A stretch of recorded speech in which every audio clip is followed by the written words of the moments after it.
Your digestive tract is the pathway to your overall health, and as Hippocrates said, all disease begins in the gut. So if you are someone who wants to lead a long and healthy life, then it is critical to avoid foods that are going to cause you problems in the gut. So in today's video, I'm going to give you the top 10 absolute worst foods for your digestion. And make sure you stay around until the end of the video, because I give you an additional food that I believe is one of the worst around to put into your gut on a regular basis. And very quickly, before I jump into the video, just a quick reminder as always that I'm now offering the SIBO, organic acid, stool tests and consult via my website.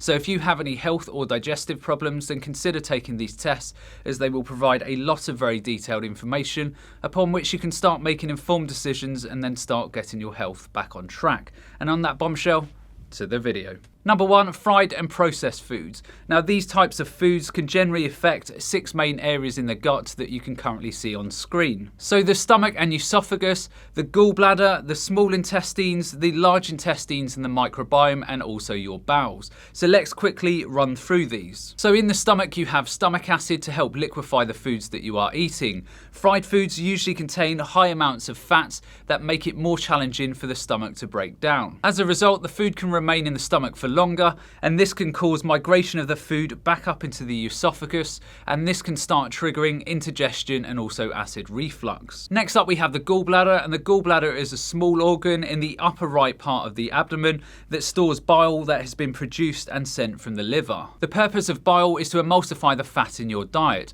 So you eat food, it goes into the stomach to be liquefied, and then this liquefied food is passed on to the small intestines, where it is mixed with bile and digestive enzymes to further break down the food so that you can digest and absorb your nutrients. When you are eating a high amount of fried foods, it makes it challenging for the gallbladder and liver to produce enough bile to emulsify the fats, and as a consequence you get a lot of unwanted fats that have not been broken down correctly travelling through the small intestines and colon, and this will cause all manner of issues such as gas and bloating, and also loose stools and also diarrhea. Next up is the small intestines, and like I said just now, if you are getting a lot of fat runoff from the stomach where the foods have not been liquefied correctly, then they can cause a lot of gas and bloating in the small intestines. Next up is the colon, which homes the vast majority of your microbiome. So if you are eating a lot of fried foods, then this can have a significant impact on the types of bacteria in the colon. Now your microbiome is very dynamic, so if you were to eat high amounts of fried foods for just 1 week,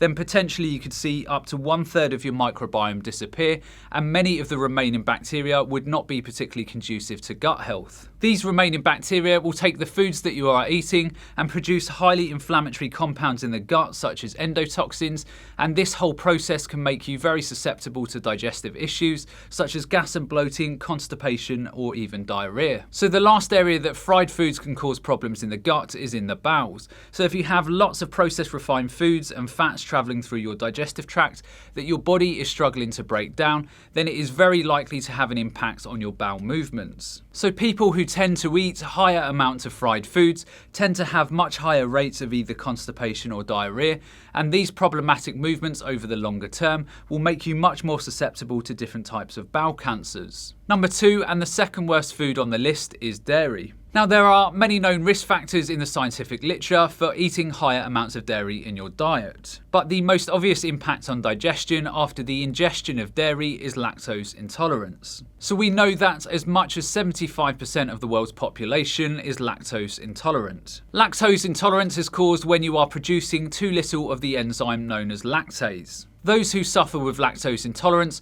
are unable to fully digest the sugar known as lactose in milk. As a consequence, the person will experience digestive complaints such as gas and bloating, nausea, as well as diarrhea. Lactose intolerance is what many scientists speculate as being a driving factor behind many of the different types of gut cancers, such as bowel or even colon cancer. Number 3 on the list is gluten. Yes, I know that gluten is not a food, and yes, I'm also going to heavily caveat this and say that gluten is generally not problematic in the gut unless you have underlying gut issues, or if you have something like celiac disease, which is an autoimmune condition where your immune system will target your gut lining and the cells after the ingestion of gluten. Now there are a few known mechanisms in which gluten can be problematic in the gut. So if you have problems with stomach acid production, or if your pancreas isn't producing sufficient pancreatic enzymes to break down the proteins within the gluten, then you will ultimately get a lot of these undigested proteins travelling through your digestive tract, which will ultimately cause a lot of gas and bloating.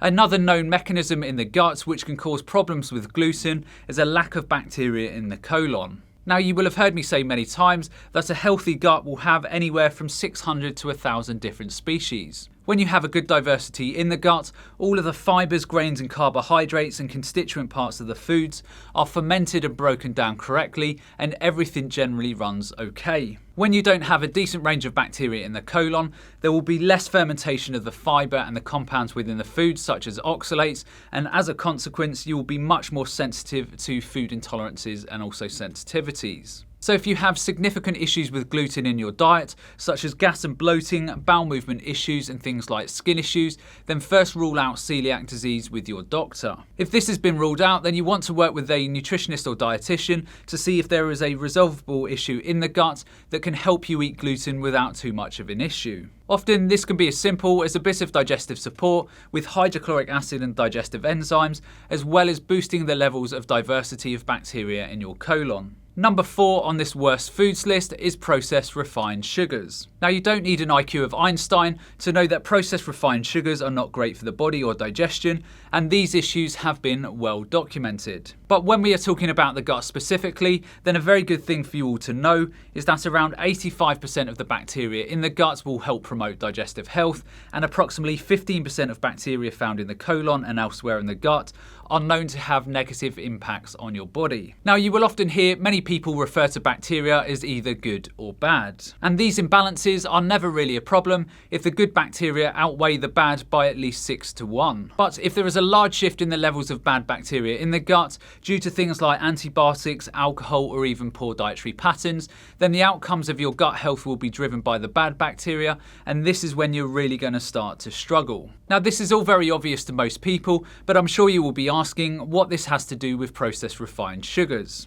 Well, obviously, just like you, the bacteria in your gut have to eat and metabolize foods, and as a consequence, they produce a lot of waste products. So if you are eating a lot of processed refined foods, then these foods and compounds will travel through the gut, and as a result, the bacterial diversity in your colon will reflect this very quickly. Eat a diet high in processed refined sugars for just 1 week, and your microbiome is going to become an excessively fermenting powerhouse very quickly, and you're going to notice a lot of gas and bloating, as well as bowel movement disturbances. Also, the bacteria in your colon will also shape your appetite. So if you are eating a lot of processed refined sugars, then your microbiome will reflect this, and as a result, you will crave more and more processed refined sugars. It becomes a perpetual cycle. Number 5 on this list is red meat. Now, I think that most people will acknowledge that fruits and vegetables are good for you, and high amounts of red meats are bad for you. I don't think there is anything controversial in those statements. And I think we can also say without too much controversy that it's all about context of what you're eating and the amounts of what you are eating. If we park the ethical and environmental concerns for 1 second, eating steak intermittently is unlikely to do you much harm. The issue today is that people aren't having an occasional steak, they are loading up on a lot of red and processed refined meats. Now, while there is a lot of ongoing research in this area, I think that we can say with a certain degree of confidence that eating higher amounts of red meat will impact on your gut bacterial diversity very fast, and as a result, it will increase the bad species and decrease the species that you want in abundance. The other problem with red meats that we see in many countries is the antibiotics and growth hormones that find their way into the animal food chains. If you want good gut health, then antibiotics, growth hormones, pesticides and other chemicals are not things that you want in the gut on a regular basis. Number 6 on this list is technically a beverage, but I'm still going to include it anyway, and that is tap water. Now, please listen carefully to what I say before you rush to the comments and start bashing. Your health is usually not damaged by eating one food or drinking one type of drink.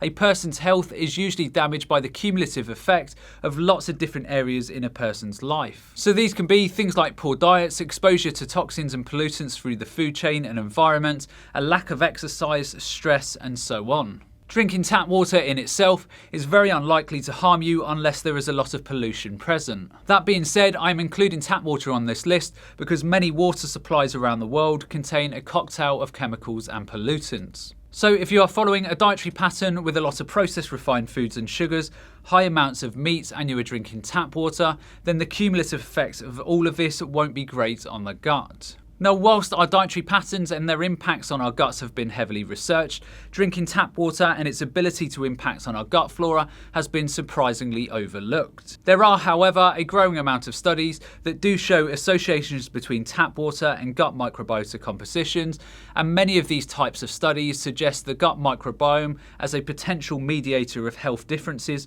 linked to tap water. Now, the strength of this evidence is fairly weak, and more research needs to be carried out. And as I said before, I'm not for 1 minute saying that tap water is dangerous to human health or the gut. What I am saying is that the more toxins and pollutants that you put in the body, the more of a negative cumulative effect it will have. Number 7 on the list is GMO foods. Now again, let me caveat this and say that nobody can say with confidence at this period in time that GMO foods cause health problems in humans, as the research is still ongoing. The main cause of concern that I put on GMO foods is the negative effects that glyphosate can have on your microbiome. Glyphosate is a common herbicide used in the growing process of many GMO foods. Another cause for concern with glyphosate that some studies are demonstrating is that when we digest GMO foods, the artificially created genes from these foods can transfer into the bacteria located in our colons and significantly alter their function within the gut, often with negative consequences.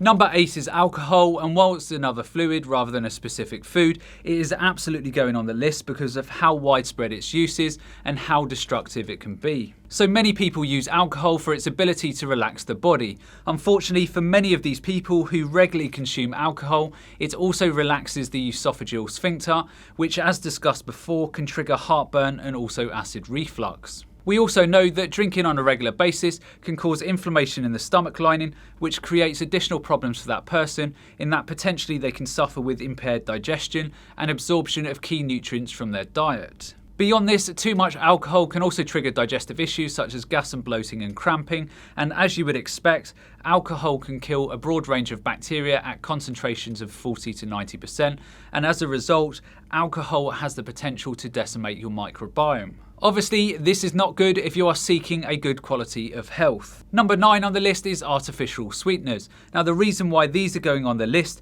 is the impact that they can have on changing the balance of your gut flora. The common artificial sweeteners used in today's food industry are aspartame, sucralose, saccharin, neotame, and also a sulfame potassium. Now, like any food, drink, or additives on this list, it's all about context. Is having a fizzy drink with aspartame every once in a while going to kill you? Absolutely not. But if you regularly use artificial sweeteners, then they may be having unwanted effects that you are not aware of. So in general, most artificial sweeteners are partially digestive sugar alcohols that will travel the length of your digestive system and pass out of your body undigested. Some recent studies have found that artificial sweeteners can change the amount of bacteria in the colon, as well as the different types of bacteria that dominate in the gut. Common issues for many people who consume artificial sweeteners are gas and bloating, reflux, bowel movement disturbances, as well as inflammatory responses in their digestive tracts. Number 10 on this list is sweetened breakfast cereals. Now, we have already discussed processed sugars, and breakfast cereals often contain a lot of these. Above and beyond the sugars though, many of these types of cereals contain nitrates, phosphoric acids, and other ingredients that can cause irritation to the lining of your gut. So if you have any form of IBS or other digestive complaints, then these are some of the worst types of foods to put into the gut, as they have very low fibre content and they can trigger gas, bloating, cramping, bowel movement issues, and even acid reflux. Now again, if you have the occasional bowl of sweetened breakfast cereal, is it going to destroy your digestion? Absolutely not. But I have added this food to the list because I genuinely believe it is one of the first processed refined foods that kids are exposed to that will set them on a path of poor dietary patterns and overall poor digestive health. Number 11 is the bonus food, and this is any foods that contain a lot of additives and preservatives. Preservatives are designed to stop foods degrading, and your digestive tract is obviously in place to help you break down foods and extract nutrients and calories. So if you constantly put foods into the gut that because of preservatives don't want to be broken down, then you are at an increased risk of inflammation in the gut, as well as disturbances to your gut flora. Again, it is why there is growing evidence now that shows that additives and preservatives can be particularly destructive destructive if eaten at higher levels. If you like this video, then be sure to watch this one here, because I discuss the top 10 foods that you should avoid at all costs, and these foods go way beyond the impacts just on the gut. And beyond this, the only thing that's left for me to say is to remember to look after your body, because it's the only place you have to live. And I'll see you next time.